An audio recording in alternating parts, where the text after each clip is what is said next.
Okay, I want to talk about what bone is made of. And I know you think, oh, well, it's made of bone, but what's actually in there? So, you know, of course, that bone has cells, but then there's other stuff that isn't cells. So, let's talk about bone big picture. So, when you look at a whole bone, right, you've got a whole bone, the tibia.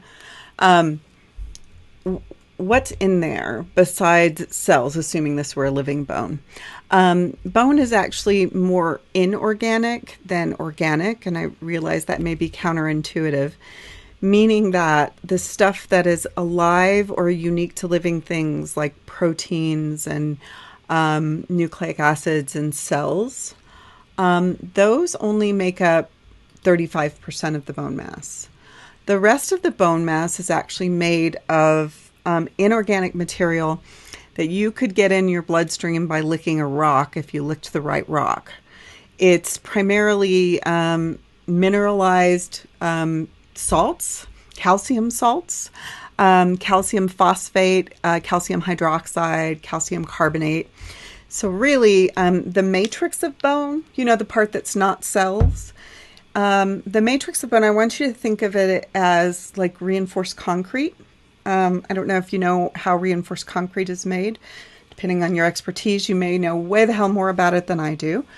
But it's a concrete that's actually given some resistance to stress by laying down, before the concrete goes in, some rebar.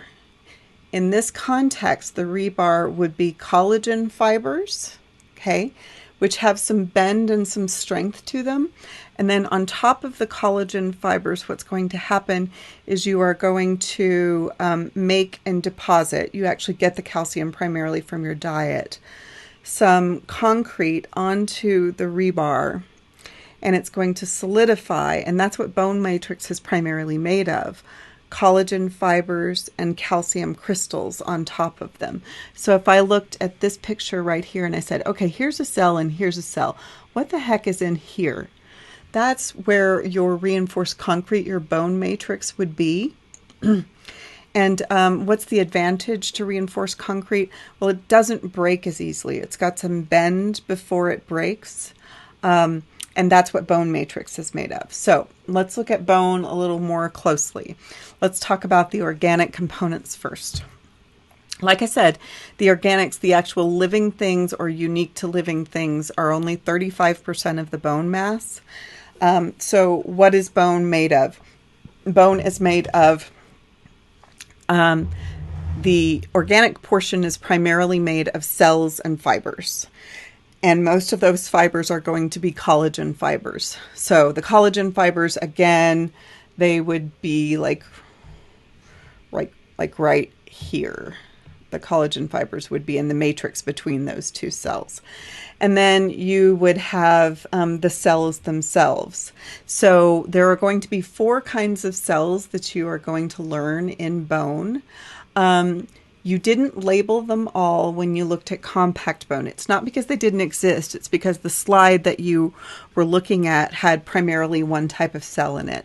So what there is there's a cell lineage that you can go through that will give rise to 3 of the 4 kinds. 1, 2, and 3. Okay, so we have first these osteoprogenitor cells. The osteoprogenitor cells, the osteoprogenitor cells, their name kind of tells you what they are going to do. They are the progenitors of bone.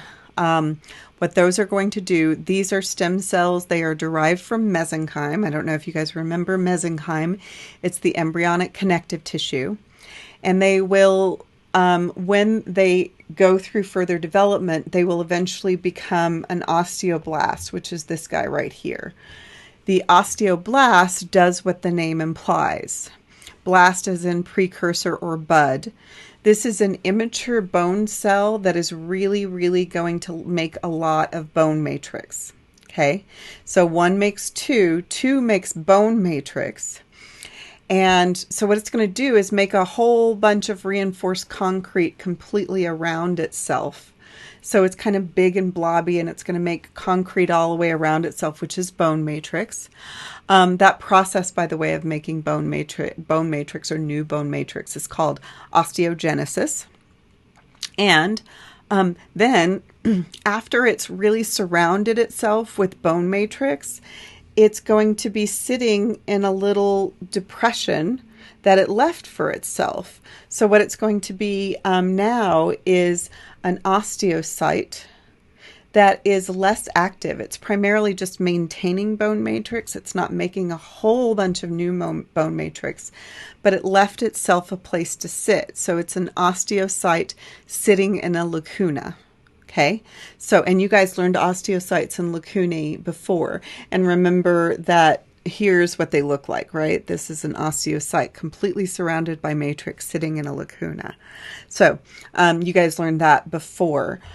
So that's 3 of the types of cells.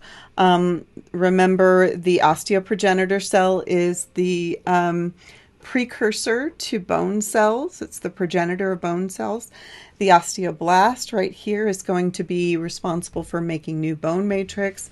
The osteocyte is primarily going to be responsible for sort of maintaining bone matrix. But then we've got one more type of cell, and it's not part of this 1, 2, 3 lineage. It's this big honker over here, right here. This is called an osteoclast. And the osteoclast is really the demolition team of bone tissue. It is responsible for breaking down bone matrix whenever I need to remodel, or what if I needed to make a withdrawal from my calcium bank.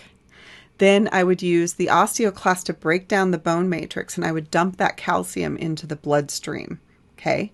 Why might you need calcium in the bloodstream? Well, really important other body systems use calcium as well. You need calcium for nervous system transmission. You need calcium for cardiac muscle contraction. You need it for a lot of things. So that is the function of the osteoclast. They're huge cells. They look kind of like macrophages, and they're multinucleated. They're big old beastly looking cells. Okay, so again, organic components of bone, 4 types of cells. 3 are in the lineage that we talked about, and then there's 1 separately. And then what is the rest of the organic components of bones? Well, organic doesn't mean necessarily living. It means produced by living things, like a protein would be organic. So the collagen fibers that are made by the osteoblasts and the osteocytes, those are also going to be considered organic. So, and that was the rebar in our reinforced concrete metaphor.